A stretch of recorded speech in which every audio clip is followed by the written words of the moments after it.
Hello student, स्वागत है आप सभी का हमारे चैनल में। तो देखिए, इस वीडियो में हम आपको बताएंगे जो हमारा linear differential equation with constant coefficient जो हमारा चैप्टर है। तो हम इस चैप्टर को आपको डिस्कस करेंगे। हमने आपको पिछला वीडियो भी प्रोवाइड किया था जिसमें हमने आपको इस चैप्टर का इंट्रोडक्शन पोर्शन बताया था।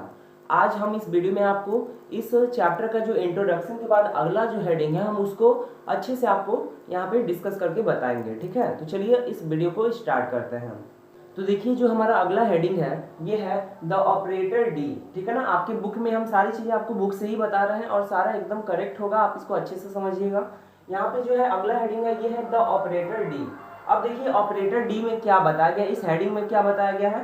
तो यहाँ पे अगर हम इस आपके बुक के अकॉर्डिंग चले तो यहाँ पे लिखा हुआ है कि for convenience operators are denoted as, मतलब ये एक तरह का सिंबल है जो कि डी से डिनोट किया जाता है और ये कन्वीनियंस के लिए हम लोग अपने डिफरेंशियल इक्वेशन में यूज करते हैं। तो देखिए हम इसको यहाँ पे लिख भी देते हैं। यहाँ पे जैसे आपके बुक में भी दिया हुआ है कि जो डी सिंबल होता है इसको हम किसके लिए ये यूज करते हैं। तो ये हमारा डी जो small D by small D x जो होता है इसके लिए हम लोग एक डी यूज करते हैं। और यही मान लीजिए हमारे पास d2x बाई और d2y बाई या dx स्क्वायर हो गया तो हम इसके लिए d स्क्वायर यूज कर लेंगे और इसको हम लोग क्या कह देंगे d2 अपन dx स्क्वायर। ऐसे हम लोग बहुत से नोटेशन यूज कर सकते हैं। और लास्टली अगर हमको इसका जनरल फॉर्म बताना हो तो यहाँ पे जो है हम लोग dn यूज यहाँ पे बता सकते हैं dn क्या होता है। और dn का हम जनरल फॉर्म कुछ इस तरीके से लिख सकते हैं कि dn हो जाएगा और नीचे dxn हो जाएगा। तो देखिए इस तरीके से आपकी इस हेडिंग में बस आपको यही बताया गया है कि जो ऑपरेटर डी होता है इसका क्या नोटेशन होता है, आपको इस चीज को समझना है। और इस तरीके से जो आपने जो linear differential equation with constant coefficient पढ़ा था वो आपको और शॉर्ट फॉर्म में आपको समराइज हो जाएगा। जैसे आपको ये पता था कि जो लीनियर डिफरेंशियल इक्वेशन होता था वो कैसे होता था। देखिए यहाँ पे ए जीरो आप लोग लिखते थे dny अपन dxn, ये आपका जनरल फॉर्म होता था। साथ ही साथ ये प्रोसीड आगे बढ़ता जाता था और यहाँ पे dn माइनस वन वाई अपन dx n माइनस वन, ऐसे ही करते करते लास्ट तक जाता था और लास्ट में आपका an होता था और यहाँ पे आप क्या यूज करते थे, y यूज करते थे। और फाइनली आप लोग एक जनरल फॉर्म जीरो वाला पढ़े थे जिसमें हम लोग ने कांस्टेंट जो है जीरो लिया था q के जगह पे। तो ये जो इक्वेशन है ये आपको हमने पहले हेडिंग में ही आपको बता दिया था, ये भी थोड़ा हमारा शॉर्ट हो गया था जब हमने इसको थोड़ा शॉर्ट फॉर्म में किया था।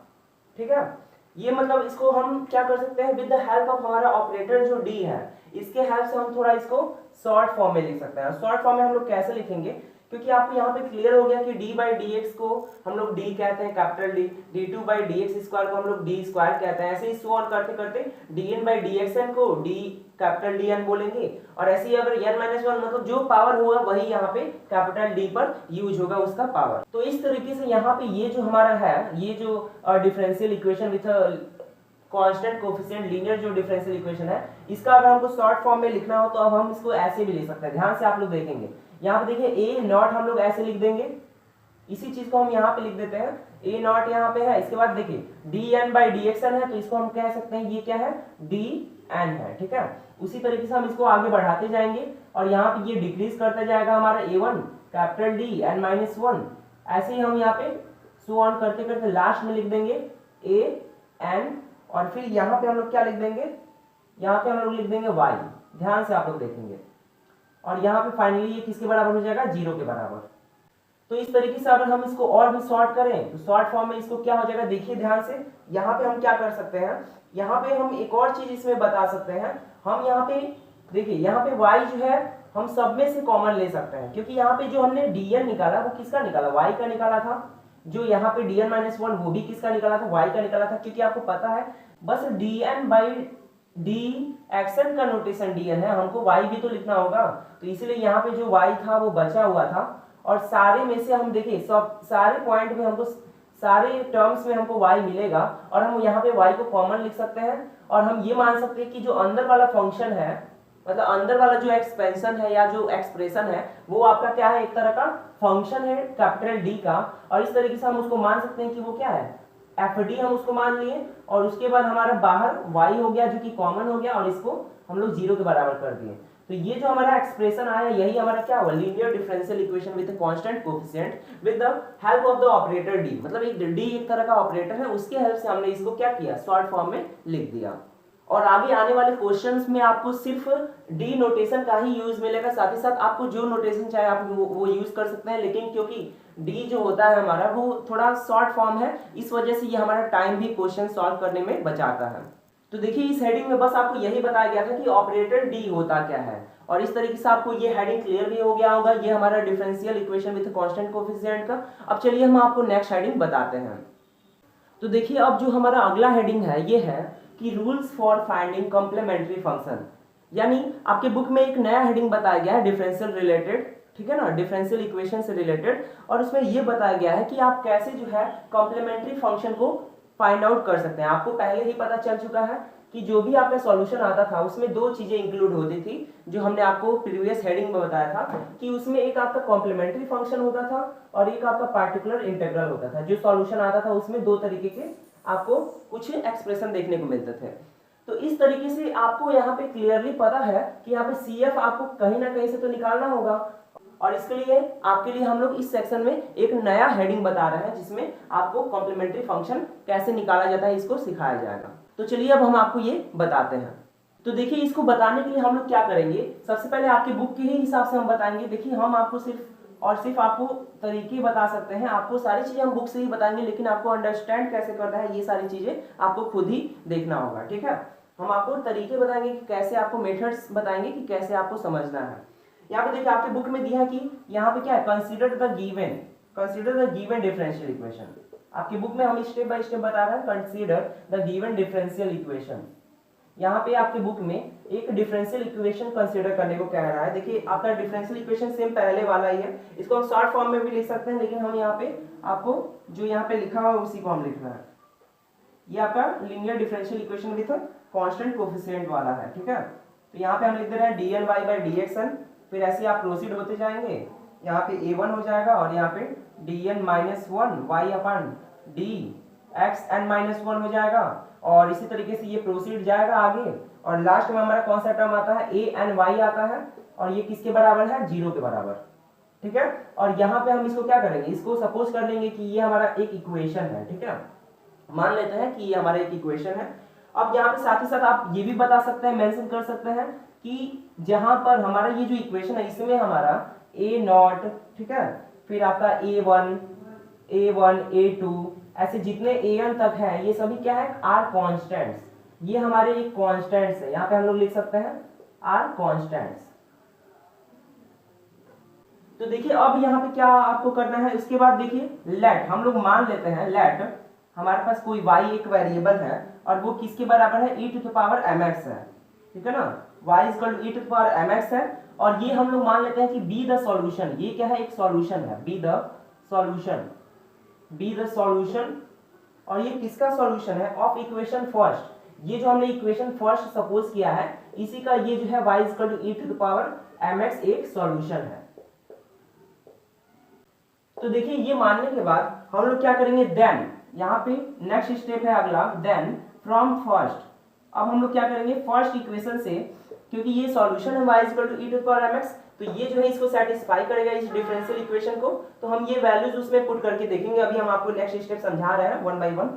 अब देखिए अब हमारा फ्रॉम फर्स्ट इक्वेशन से क्या होगा, यहाँ पे हम लोग जो है इस वैल्यू को बस क्या करेंगे, जो हमने सपोज किया है कि y = e⁻mx, इसे हम लोग फर्स्ट इक्वेशन में रखेंगे और फिर इसको सॉल्व करेंगे। देखिए हम लोग कैसे करते हैं, वी गेट, हम इसको सॉल्व कैसे करते हैं आपको बताते हैं।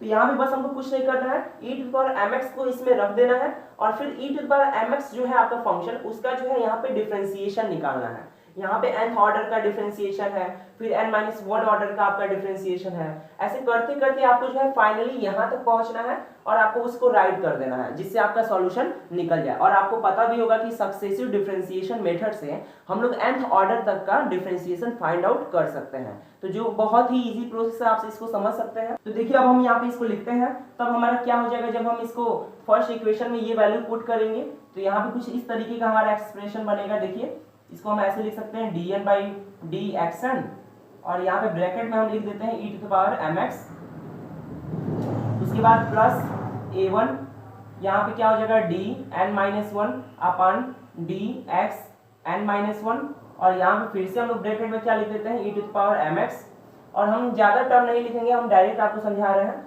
यहाँ पे डॉट डॉट डॉट कर दीजिए और आपका जो है लास्ट फाइनल जो टर्म है वो क्या है यहाँ पे an/y, तो आप यहाँ पे लिख दीजिए an, फिर यहाँ पे e⁻mx और ये किसके बराबर है, 0 के बराबर।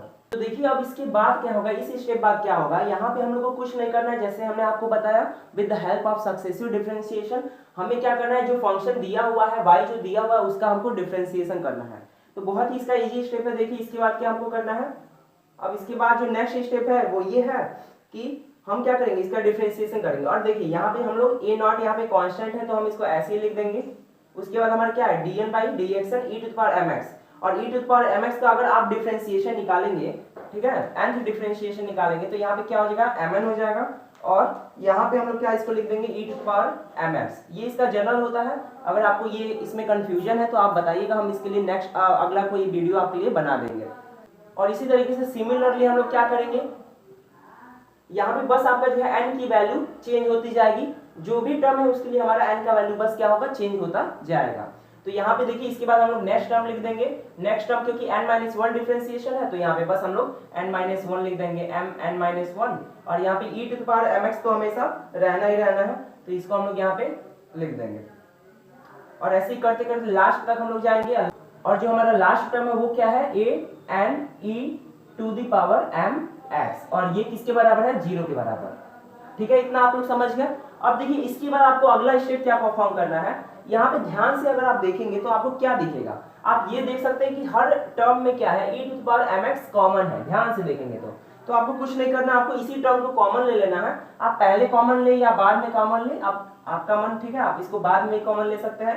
तो यहाँ पे हमने e⁻mx को कॉमन लिया और फिर जो जो टर्म बचता है उसको हम लोग क्या करेंगे, लिख देंगे। तो यहाँ पे देखिए ये हो जाएगा a⁻mn, ठीक है ना। उसके बाद है यहाँ पे a1 होगा, ध्यान से देखिए आप लोग, यहाँ पे a1 है तो यहाँ पे हो जाएगा a1, और यहाँ पे हो जाएगा mn-1, और ऐसे ही करते करते सो ऑन हम लोग लिख सकते हैं। कहाँ तक जाएगा, ये an तक जाएगा, और फाइनली ये क्या हो जाएगा, 0 के बराबर हो जाएगा। तो अब देखिए यहाँ से क्लियरली हम लोग देख सकते हैं कि ये जो हमारा एक्सप्रेशन था ये दो फैक्टर्स में बढ़ गया, और ये दोनों फैक्टर्स क्या है, सॉल्यूशन है हमारे डिफरेंशियल इक्वेशन के। और आपको पता है कि ये दोनों ही 0 के बराबर होने चाहिए तभी हमारा सॉल्यूशन एग्जिस्ट करेगा। और हमें क्या प्रूव करना था, हमें ये जानना था, हमने ये सपोज किया था कि e⁻mx हमारा सॉल्यूशन है, ये तो हमने पहले ही माना था। तो दूसरा चीज क्या है कि हमें अब ये प्रूव करना होगा कि यहाँ पे जो हमारा दूसरा फैक्टर है इसमें जो हमारा m मिल रहा है वो भी क्या हो, उसमें जो हमारा m मिल रहा है वो भी क्या करे, e⁻mx को सेटिस्फाई करे। वो भी जो है यहाँ पे जो e⁻mx में जो हमारा m है वो क्या हो, इस हमारा जो इक्वेशन है इसका जो है रूट हो, ठीक है ना। और इस तरीके से हम यहाँ क्या लिख सकते हैं, देखिए hence e⁻mx will be the solution, मतलब ये सॉल्यूशन जो है हमारा इक्वेशन फर्स्ट का, डिफरेंशियल इक्वेशन का, तभी होगा जब when, हम लोग यहाँ पे ये लिख सकते हैं when it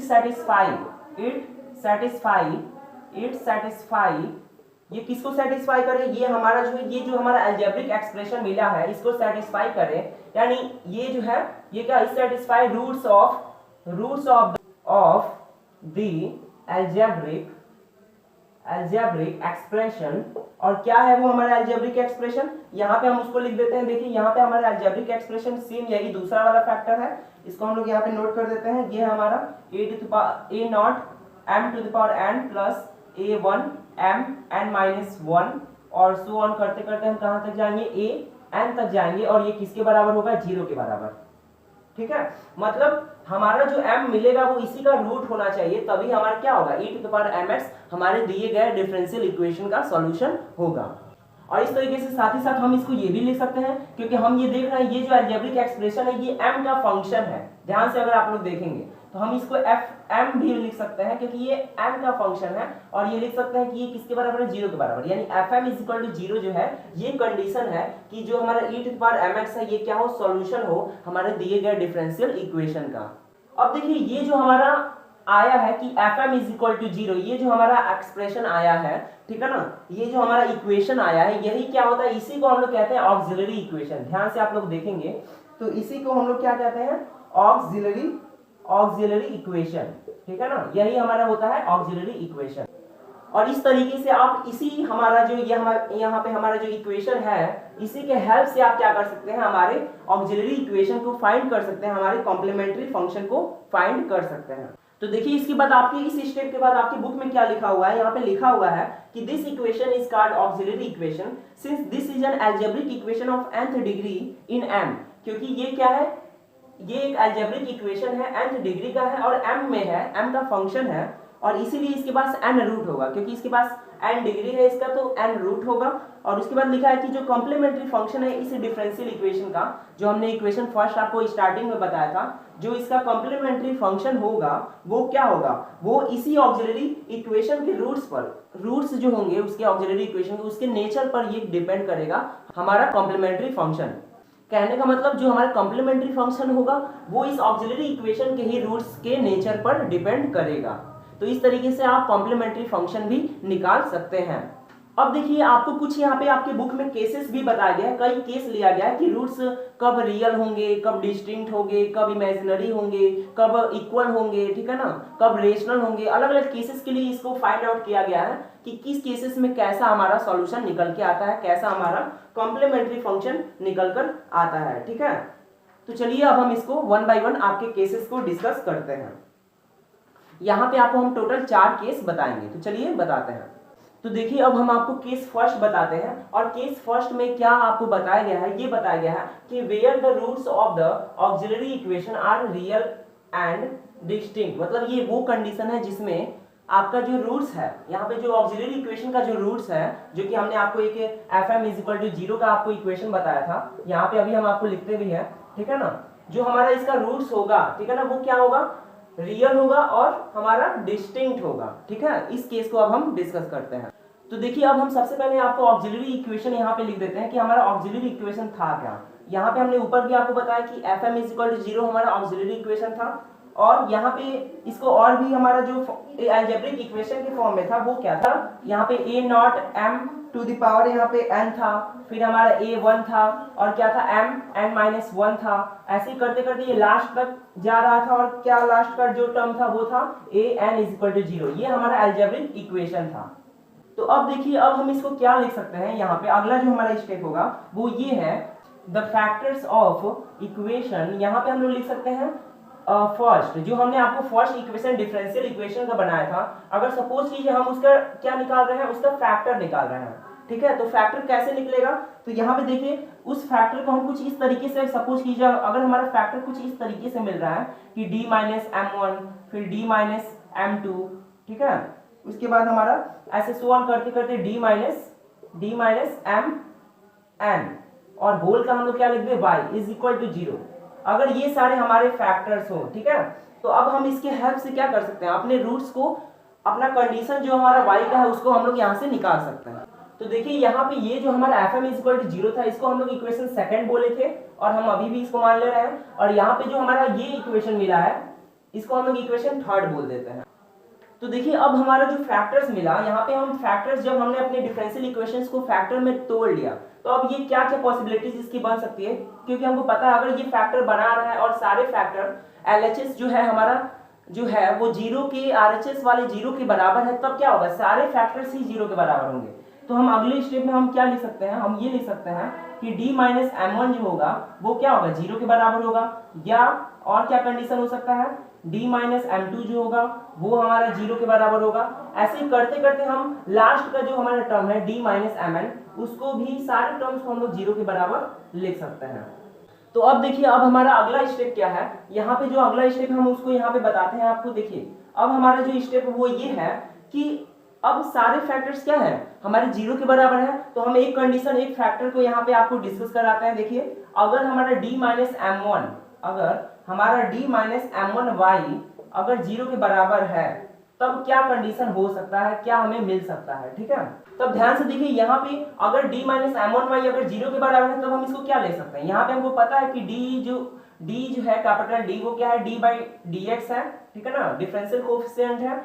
और उसी तरीके से हम यहाँ पे m1 लिख सकते हैं और यहाँ पे बाहर y है और ये किसके बराबर है, 0 के बराबर। मतलब हम इस चीज को यहाँ पे d - m1y = 0 को हम लोग इस फॉर्म में लिख सकते हैं।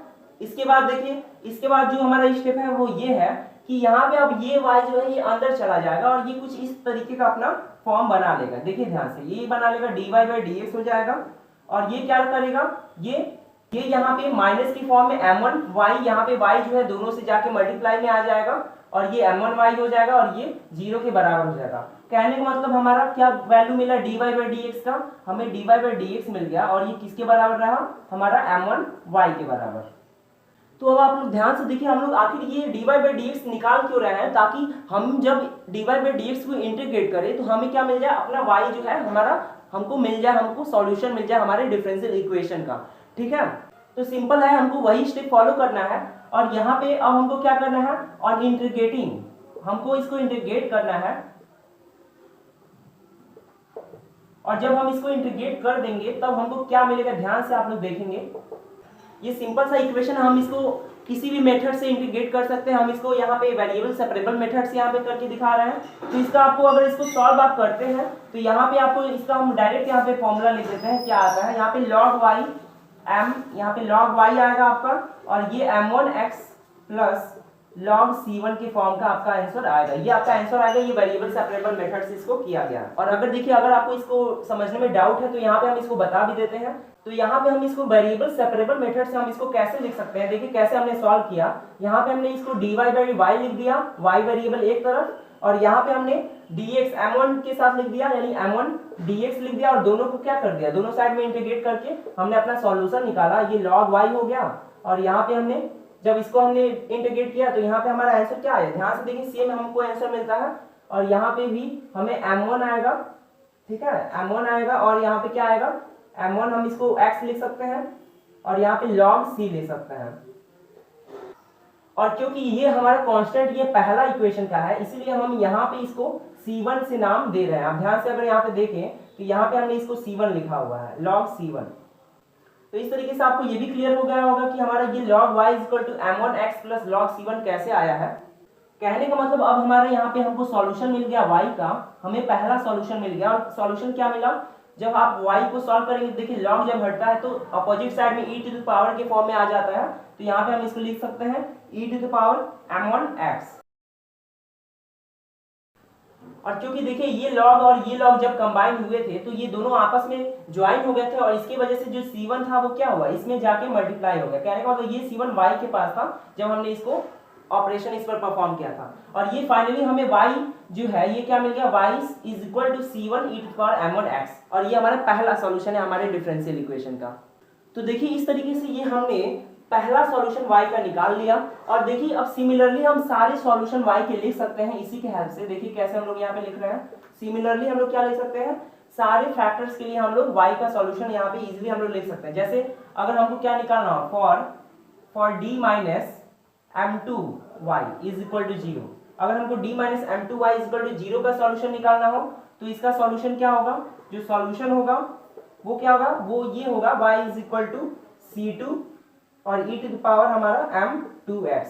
तो देखिए यहाँ पे वेरिएशन आपको थोड़ा सा देखने को मिलेगा कि जो कांस्टेंट है वो चेंज हो जाएगा, मतलब उसका नंबर चेंज हो जाएगा, c2 हो जाएगा वहां पे सेकंड के लिए, सेकंड सॉल्यूशन के लिए, और m1 जो था वो भी चेंज हो गया m2 में सेकंड के लिए। सिमिलरली अगर हमको किसके लिए निकालना हो, फॉर d - mn, अगर हमको d - mn के लिए निकालना हो तो इसका जो हमको सॉल्यूशन मिलेगा वो क्या मिल जाएगा, ये हमें मिल जाएगा solution is y = cn e to the power, और यहाँ पे क्या मिल जाएगा m n और यहाँ पे x।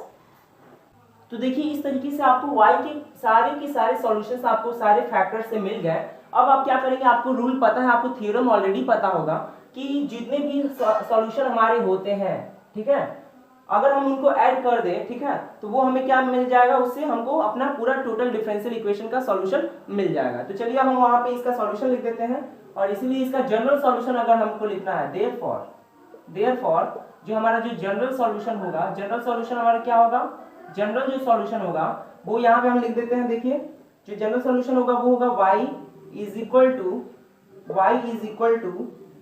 ये सारे जो है हमारे सॉल्यूशन ऐड हो जाएंगे, वो भी हमारा क्या होगा, ये जनरल सॉल्यूशन हो जाएगा c1 m1x प्लस यहाँ पे नेक्स्ट क्या हो जाएगा c2 और यहाँ पे e to the power m2x।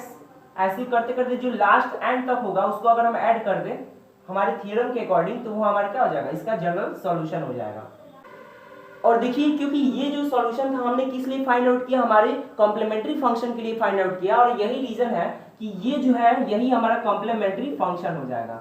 ये जो हमारा y जो हमने निकाला अपने ऑक्सिलरी इक्वेशन से, वही ऑक्सिलरी इक्वेशन जब हम सॉल्व करते हैं तो हमको क्या मिलता है, कॉम्प्लीमेंट्री फंक्शन मिलता है। यानी सिमिलरली हम इसी चीज को यहाँ पे लिख सकते हैं कि c1 e to the power m1x plus c2 e to the power m2x and so on cn e to the power mnx हमारा क्या है, हमारे डिफरेंशियल इक्वेशन का कॉम्प्लीमेंट्री फंक्शन है। और साथ ही साथ इस केस में हमने आपको पहले ही बताया कि ये उस केस में हमने किया, इस सॉल्यूशन को हमने उस केस में निकाला अपने कॉम्प्लीमेंट्री फंक्शन को, जब हमारे जो ऑक्सिलरी इक्वेशन के जो रूट्स थे वो क्या थे, रियल थे और डिस्टिंक्ट थे। तो इस तरीके से आपको ये पहला केस आपको समझ में आ गया होगा। अब चलिए अब हम दूसरा केस बताते हैं। तो देखिए अब हम आपको अगला केस बताते हैं, और ये इस केस में हमें क्या बताया गया है, हमें उस कंडीशन के बारे में बताया गया है जब हमारा ऑक्सिलरी इक्वेशन का जो रूट है वो इक्वल होता है। मतलब जब इक्वल होगा उस केस में हमारा कॉम्प्लीमेंट्री फंक्शन कैसा होगा, ठीक है। तो देखिए ये केस भी हमारे पहले केस के ही जैसे है। अब हम इसको आपको स्टेप बाय स्टेप यहाँ पे समझाते हैं। तो देखिए सबसे पहले हमें क्या करना है, यहाँ पे हमको अपना एक कंसिडरेशन करना है। देखिए कंसीडर, हम लोग कुछ मान लेंगे, यहाँ पे कुछ वेरिएबल सपोज करेंगे, और यहाँ पे हम ये सपोज करेंगे कि m1 is equal to m2।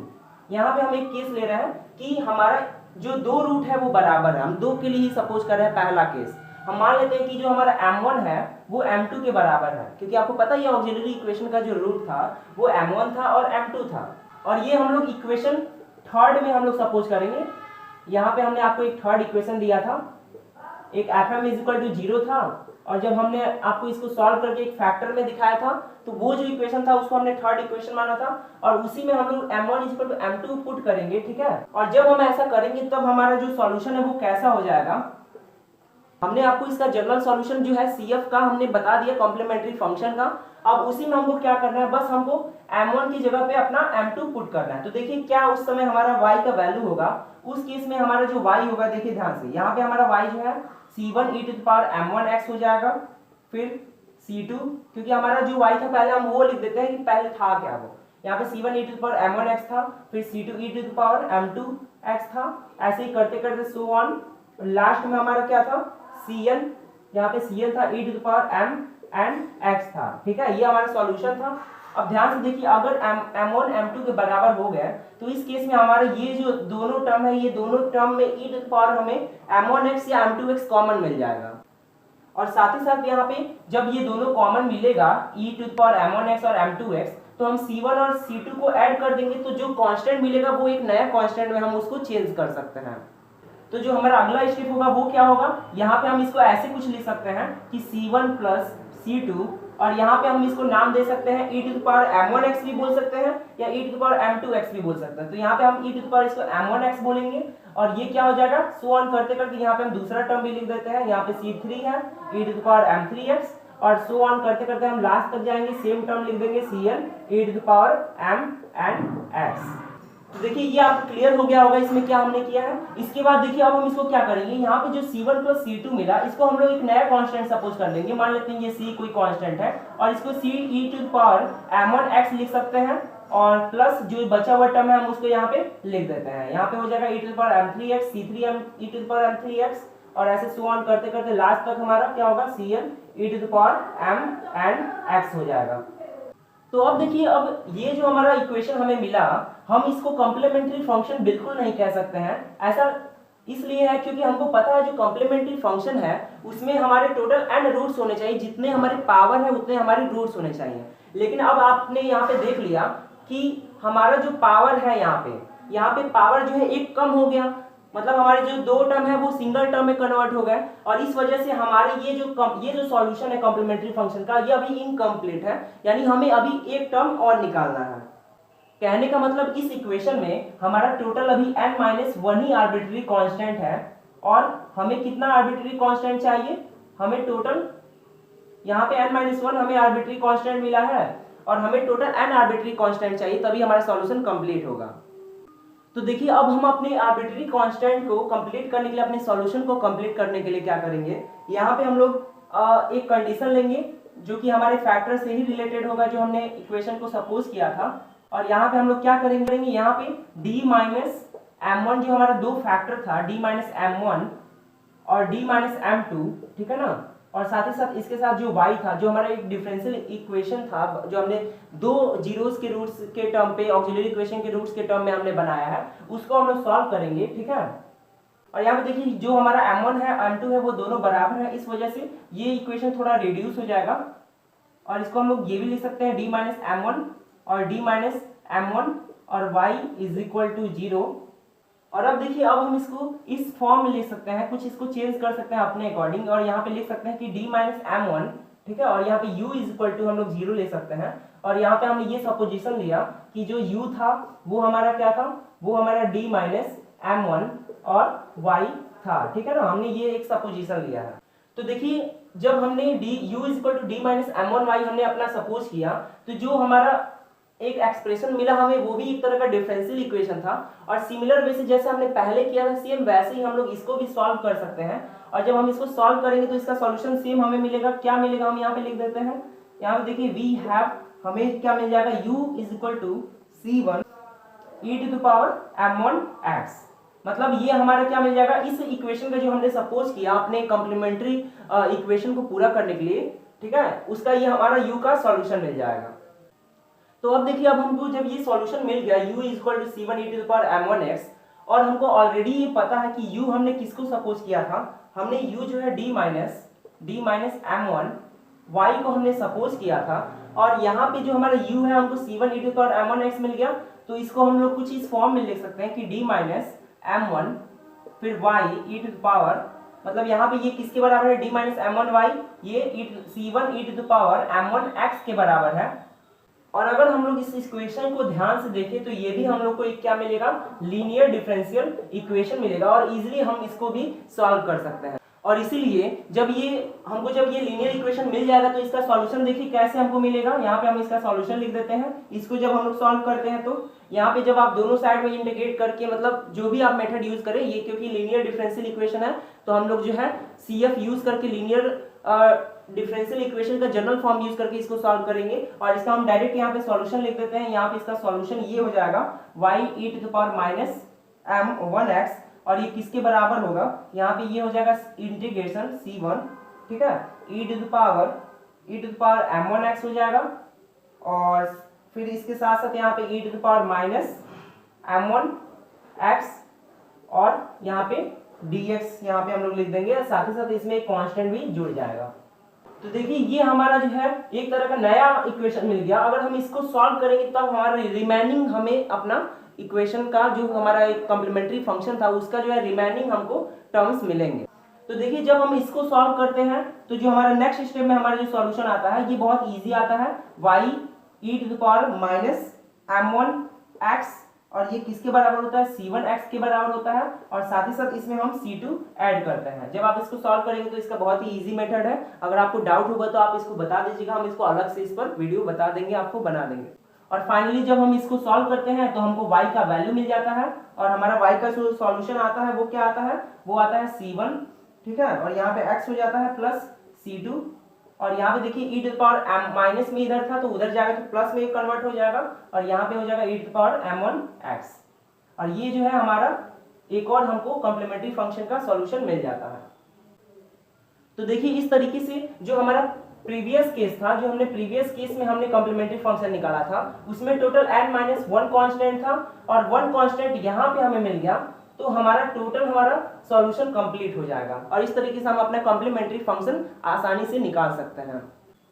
तो देखिए इस तरीके से अब हम फाइनली अपना जो है हमारा सॉल्यूशन निकल चुका है, और हम अपना सॉल्यूशन यहाँ पे लिख सकते हैं। हैंस हमारा जो सॉल्यूशन है वो क्या होगा, दोनों, एक हमारा ये जो सॉल्यूशन है और एक हमारा जो प्रीवियस वाला सॉल्यूशन आया था, उन दोनों का हमारा वो क्या होगा, सॉल्यूशन सम होगा। तो इस तरीके से हैंस इसका जो कंप्लीट सॉल्यूशन क्या हो जाएगा, हम लिख सकते हैं यहाँ पे जो कंप्लीट सॉल्यूशन होगा, हैंस कंप्लीट सॉल्यूशन इज, और कंप्लीट सॉल्यूशन हमारा क्या हो जाएगा, y इज इक्वल टू हमारा क्या हो जाएगा, c1x प्लस c2, ये वाला जो हमारा टर्म है, और साथ ही साथ e टू द पावर इसमें m1x है, और उसके बाद जो है हमारा जो CF previous n-1 arbitrary constant के लिए जो हमें मिला था, वो हमारा क्या हो गया, यहाँ पे हम उसको लिख सकते हैं, ये हो जाएगा c3e⁻m3x, एंड यहाँ पे क्या लिख सकते हैं, सो ऑन करते करते लास्ट तक हमारा cn हो जाएगा और e⁻m(n)x। तरीके से ये हमारा क्या हो जाएगा, कंप्लीट सॉल्यूशन हो जाएगा। तो इस तरीके से इस केस में भी आप लोग निकाल सकते हैं कि हमारा कॉम्प्लीमेंट्री फंक्शन होता है वो क्या होता है। यहाँ पे जो y मिलता है यही हमारा कॉम्प्लीमेंट्री फंक्शन होता है। और इस केस में हमने क्या देखा, हमने ये देखा कि जब रूट्स हमारे इक्वल होते हैं उस केस के लिए हम लोग कैसे अपना कॉम्प्लीमेंट्री फंक्शन निकालते हैं। अब देखिए यहाँ पे हमने आपको केस में ही बता दिया था कि हमने दो रूट्स के लिए, दो इक्वल रूट्स के लिए हमने कंडीशन लिया था। मान लीजिए अगर हमारा जो है 3 रूट्स इक्वल हो, यानी हम इसमें अगर एक केस और ले कि यहाँ पे अगर 3 रूट्स इक्वल हो, in case 3 roots are equal, अगर 3 रूट्स इक्वल हो तब क्या होगा, उस केस में हम लोग क्या कर सकते हैं, यहाँ पे थोड़ा सा हमारा चेंज होगा और इसी हिसाब से आप लोग इसका जनरल फॉर्म भी देख सकते हैं। जो इसका जनरल फॉर्म होता है वो भी आप लोग इजिली निकाल सकते हैं। ध्यान से आप लोग देखेंगे 3 रूट्स के लिए हम लोग कुछ इस तरीके से इसको लिखते हैं और यहाँ पे फाइनली हम लोग टर्म्स लिख देते हैं। सेम आपको लगभग सिमिलर ही मिलेंगे। e⁻, यहाँ पे क्या हो जाएगा m4x एंड सो ऑन करते करते यहाँ पे प्लस cn e⁻m(n) और यहाँ पे x। कहने का मतलब क्या है, यहाँ पे ये जो हमें एक्सप्रेशन मिला, जब 3 रूट्स इक्वल होते हैं उस केस के लिए हम लोग ये यूज करेंगे y c1 plus c2x plus c3x² and multiplied by e⁻m1x और सो ऑन करते करते आप यहाँ पे टर्म्स आप लिख सकते हैं। और इसी तरीके से अगर यहाँ पे 4 रूट्स हो तो यहाँ पे आप बस क्या करेंगे, जो कांस्टेंट है यहाँ पे 4 कर देंगे और यहाँ पे 5 से स्टार्ट कर देंगे। ऐसे इसका जनरल फॉर्म आप देख सकते हैं और इस तरीके से आपको ये केस भी समझ में आ गया होगा। अब चलिए हम आपको नेक्स्ट केस बताते हैं, केस 3। तो देखिए अब जो हमारा अगला केस है ये है case 3, when the auxiliary equation has imaginary roots. यानी जब हमारा ऑक्सिलरी इक्वेशन जो था उसके पास इमेजिनरी रूट्स होंगे, ठीक है, रियल रूट्स नहीं होंगे, उस केस में हमारा कॉम्प्लीमेंट्री फंक्शन क्या होगा। तो चलिए अब हम आपको इसको बताते हैं। तो देखिए आपकी बुक में अच्छे से बताया गया है कि कभी भी अगर इमेजिनरी रूट्स हैं, सपोज कीजिए अगर अल्फा प्लस आई बीटा एक तरह का इमेजिनरी रूट्स है, तो ये इमेजिनरी रूट्स हमेशा ही पेयर में ऑकर होते हैं, मतलब ये जोड़े में रहते हैं, अपने कॉन्जुगेट के साथ रहते हैं। यानी अगर अल्फा प्लस आई बीटा आपका रूट है तो इसके साथ साथ अल्फा माइनस आई बीटा भी आपका रूट इसी में एग्जिस्ट करेगा। तो सपोज कीजिए हम ये मान लेते हैं कि जो हमारा ऑक्सिलरी इक्वेशन का m1 रूट था और जो m2 रूट था, ये m1 और m2 जो है कुछ इस तरीके से ये इमेजिनरी है। 2 रूट्स के लिए हम कंडीशन पहले बता रहे हैं और जब आप वो 2 रूट्स के लिए समझ जाएंगे तो general form complementary function of n roots के लिए जितने चाहे उतने रूट्स के लिए आप निकाल सकते हैं, ठीक है।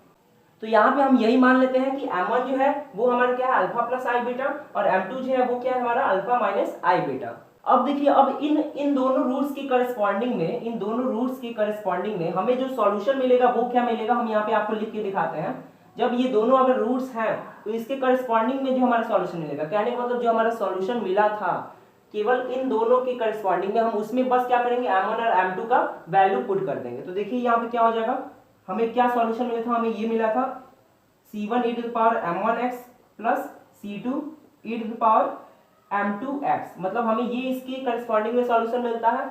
और हम इसको क्या लिख सकते हैं, इसको लिख सकते हैं y c1 e⁻, और m1 की जगह पे लिख सकते हैं अल्फा प्लस आई बीटा x, और इसी तरीके से प्लस c2 e⁻, और यहाँ पे m2 की जगह पे क्या लिख सकते हैं, अल्फा माइनस आई बीटा x। तो देखिए इस तरीके से जब हम इसी इक्वेशन को जब हम सॉल्व करेंगे तो हमारा कॉम्प्लीमेंट्री फंक्शन हम लोग इजीली निकाल सकते हैं। हमारा y तो मिल गया यहाँ से, बस हमको अब क्या करना है, ये जो अंदर का इक्वेशन है इसी को सॉल्व करना है। तो चलिए अब इसको हम लोग सॉल्व करते हैं। तो देखिए अब हम नेक्स्ट स्टेप में इसको इजीली हम आसानी से सॉल्व कर सकते हैं अपने y को, और यहाँ पे हम इजीली कैसे कर सकते हैं, हमारा जो e का पावर है उसी को हम लोग सेपरेट करके इसको रियल टर्म्स जो है उसको सेपरेट करके, इमेजिनरी टर्म्स उसको सेपरेट करके आसानी से अपने क्वेश्चन को सॉल्व कर सकते हैं। तो चलिए अब हम इसको बताते हैं आपको। तो देखिए इस स्टेप में हम लोग क्या करेंगे, यहाँ पे c1 हो जाएगा और e⁻α लिख सकते हैं, और फिर e⁻i बीटा x लिख सकते हैं, और उसके बाद हमारा यहाँ पे देखिए अल्फा x होगा क्योंकि ये x भी यहाँ पे अल्फा के टर्म में मल्टीप्लाई हो रहा है। और उसके बाद हम लोग क्या लिख सकते हैं, c2 e⁻α x लिख सकते हैं, और उसके बाद हम लोग यहाँ पे क्या लिख सकते हैं, मल्टीप्लाई में e⁻ माइनस बीटा माइनस आई बीटा x लिख सकते हैं। अब आप लोग ध्यान से देखिए यहाँ पे हम लोग क्या करेंगे, आपको पता होगा डिमॉस थ्योरम, ठीक है ना। डिमॉस थ्योरम का हम लोग यहाँ पे यूज करेंगे, और डिमॉस थ्योरम यहाँ पे हमने आपको प्रीवियस वीडियोस में बताया भी, आप उसको जाके देख सकते हैं। और उसका हम लोग यूज कैसे करेंगे, यहाँ पे देखिए हमारे पास c1 है और e to the power alpha x है। तो हम यहाँ पे ये जो टर्म है इमेजिनरी वाला, इसको हम लोग सेपरेट कर लेंगे, और यहाँ पे e to the power i beta x यहाँ पे लिख देते हैं, और यहाँ पे c2 e to the power alpha x, फिर यहाँ पे e to the power minus i beta x यहाँ पे लिख देते हैं। अब देखिए इन्हीं इमेजिनरी टर्म्स के लिए हम लोग क्या करेंगे, अपना डिमॉस थ्योरम अप्लाई करेंगे, और इसके बाद हमें क्या मिलेगा, ध्यान से आप लोग देखेंगे। तो यहाँ पे हम इसको कैसे लिख सकते हैं, यहाँ पे लिख सकते हैं c1 e to the power alpha x, और यहाँ पे e to the power i beta x का जो जनरल फॉर्म होता है वो क्या होता है, ध्यान से देखेंगे। तो यहाँ पे ये हो जाएगा cos beta x plus i sin beta x, हम इसको लिख सकते हैं, ठीक है। और इसी तरीके से हम लोग अपना नेक्स्ट टर्म लिख सकते हैं, यहाँ पे क्या लिख सकते हैं c2 e to the power alpha x हमारा कॉमन हो जाएगा, और यहाँ पे हम अंदर लिख सकते हैं cos बीटा x, और यहाँ पे लिख सकते हैं minus i sin beta x, ठीक है। कहने का मतलब हमने डिमॉस थ्योरम की हेल्प से बस क्या किया, e to the power beta x और e to the power minus beta x को एक्सपेंड कर दिया है। और सेम यही इसका फॉर्मूला भी होता है, आप इसको नोट कर सकते हैं। तो देखिए अब इस तरीके से, क्योंकि हमने इसको डिमॉस थ्योरम की हेल्प से एक्सपेंड कर दिया, अब हम इसको इजीली इसका सॉल्यूशन अपना निकाल सकते हैं। यहाँ पर हम लोग क्या कर सकते हैं, जो e to the power alpha x cos beta x का टर्म है, और जो e to the power alpha x i sin beta x का जो टर्म है, हम उसको कॉमन ले सकते हैं।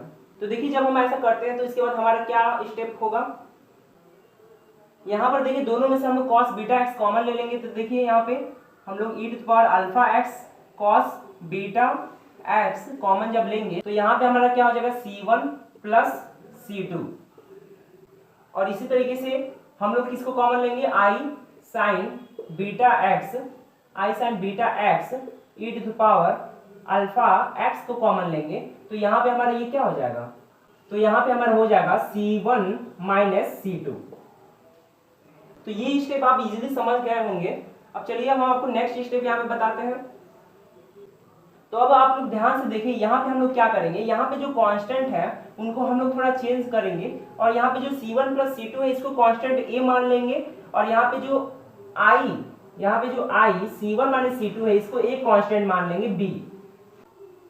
और जब हम इसको लिखेंगे तो ये थोड़ा रिड्यूस फॉर्म हो जाएगा, और ये कैसे हो जाएगा इसको हम लोग लिख सकते हैं, यहाँ पे ये हो जाएगा हमारा a e to the power alpha x cos beta x, और इसी तरीके से यहाँ पे हम लिख सकते हैं b e to the power alpha x sin beta x। और फिर इसके बाद हम लोग इसको क्या कर सकते हैं, और शॉर्ट फॉर्म में लिख सकते हैं। यहाँ पे हमारा e to the power alpha x और e to the power alpha x common हो रहा है, तो हम इसको कॉमन ले सकते हैं, और ये हो जाएगा e to the power alpha x a cos beta x plus यहाँ पे हो जाएगा b sin बीटा x। और ये हमारा क्या है, ये हमारा मिल गया हमको सॉल्यूशन फॉर इमेजिनरी रूट्स, जहां पर हमने क्या किया था, दो रूट्स को इमेजिनरी माना था। और यही हमारा क्या हो जाएगा, यही y हमारा क्या हो जाएगा, कॉम्प्लीमेंट्री फंक्शन हो जाएगा। और ये देखिए इस तरीके से आप इजीली इस केस में भी आप लोग, जब आपका इमेजिनरी रूट्स होता है, ऑक्सिलरी इक्वेशन का इमेजिनरी रूट्स होता है, उस केस में भी आप लोग complementary function easily find out कर सकते हैं। अब यहाँ पे देखिए हमने ये दो रूट्स के लिए बताया था, आपके बुक में एक और यहाँ पे केस इसी में दिया हुआ है कि अगर if the imaginary roots are repeated then the solution will be. अगर मान लीजिए ये रूट्स तो है, पेयर में भी है, लेकिन अगर ये रिपीट हो रहा है उस केस में इसका सॉल्यूशन क्या होगा। तो देखिए इसका एक जनरल फॉर्म है, आप लोग देख लीजिए। यहाँ पे हम लिख देते हैं if the imaginary roots are repeated, अगर इमेजिनरी रूट्स हमारे रिपीट हो रहे हैं उस केस में हम यहाँ पे लिख सकते हैं y is equal to e to the power alpha x, फिर यहाँ पे हम लोग ब्रैकेट यूज करेंगे और यहाँ पे लिख देंगे c1 प्लस c2 x, ठीक है। और यहाँ पे हो जाएगा cos बीटा x, और यहाँ पे सिमिलरली इसी तरीके से यहाँ पे हो जाएगा c3 प्लस c4 x, और यहाँ पे क्या हो जाएगा sin बीटा x। तो इस तरीके से अगर इमेजिनरी रूट से रिपीट हो रहे हैं तो आप लोग इस तरीके से इसका सॉल्यूशन आप लोग इस केस में भी लिख सकते हैं, ठीक है। और भी अलग अलग केसेस के लिए सपोज कीजिए कई रूट्स रिपीट हो रहे हैं, उस केस में आपका बस अंदर का ये कांस्टेंट है ये चेंज हो जाएगा, ठीक है, कई पावर्स में डेवलप हो जाएगा ये। तो इस तरीके से आपको ये केस जो था हमारा इमेजिनरी रूट्स का वो आपको क्लियर हो गया होगा। अब चलिए हम नेक्स्ट केस, लास्ट केस इस हेडिंग का जो था हम बताते हैं आपको। तो देखिए अब हम आपको फोर्थ केस बताते हैं इस हेडिंग का, और ये केस है हमारा when the auxiliary equation have irrational roots. मतलब जब हमारा ऑक्सिलरी जो इक्वेशन है उसका इरेशनल रूट्स होता है तब क्या हमारा कॉम्प्लीमेंट्री फंक्शन होगा। तो देखिए जैसे आपने बाकी केसेस में किया था सिमिलर वे से हम लोग इस केस में भी सॉल्व करेंगे। इसका भी बहुत इजी है और आपके बुक में भी इजीली उसी चीज को बताया गया है। तो चलिए अब हम आपको इसको बताते हैं। तो सबसे पहले यहाँ पे देखिए पहला जो स्टेप है यहाँ पे हमारा, उसमें हम लोग ये मान लेंगे कि जो हमारा ऑक्सिलरी इक्वेशन था fm = 0 उसके पास इरेशनल रूट्स हैं, और कौन कौन से हम इसको भी यहाँ पे नोट कर देंगे जैसे हमने इमेजिनरी रूट्स वाले के लिए किया था। तो यहाँ पे हम लिख देंगे late the auxiliary equation have irrational roots हम लोग यहाँ पे मान लेते हैं। और यहाँ पे देखिए हम लोग स्टार्टिंग में बस 2 रूट्स को ही इरेशनल मानेंगे, उसके बाद हम लोग अपने अकॉर्डिंग जनरल फॉर्म उसका बना सकते हैं। तो यहाँ पे पहला जो m1 है हम लोग मान रहे हैं m1 जो हमारा इरेशनल रूट है उसको हम लोग यहाँ पे कह रहे हैं अल्फा प्लस रूट बीटा, और एक दूसरा रूट हम लोग मान रहे हैं m2 और इसको हम कह रहे हैं अल्फा माइनस रूट बीटा। तो इस तरीके से हमने सपोज कर लिए 2 यहाँ पे इरेशनल रूट्स हमने यहाँ पे सपोज कर लिया। तो देखिए ये स्टेप बहुत ही इजी है, इसमें आपको कुछ नहीं करना है क्योंकि ये इमेजिनरी नहीं है, तो इसके लिए आपको ज्यादा सॉल्व नहीं करना है। आप सिंपल वे से ये जो रूट्स है इनको इक्वेशन में पुट करेंगे तो आपको कॉम्प्लीमेंट्री फंक्शन इजीली मिल जाएगा। और वो कॉम्प्लीमेंट्री फंक्शन क्या है तो हम यहाँ पे लिख देते हैं हैंस कॉम्प्लीमेंट्री फंक्शन। कॉम्प्लीमेंट्री जो फंक्शन हमें मिलेगा वो क्या मिलेगा, यहाँ पे लिख देते हैं y = cf = अल्फा एक्स हो जाएगा, और फिर यहाँ पे हम लोग ब्रैकेट में c1 cos हाइपरबोलिक कॉस यहाँ पे हम लोग यूज करेंगे, ध्यान से आप लोग देखेंगे कॉस, फिर यहाँ पे है हमारा रूट बीटा, फिर एक्स, फिर यहाँ पे हमारा प्लस, और उसके बाद हमारा c2 साइन, यहाँ पे हाइपरबोलिक साइन हम लोग यूज करेंगे, और यहाँ पे फिर हमारे यहाँ पे हम लोग रूट बीटा और एक्स लिखेंगे।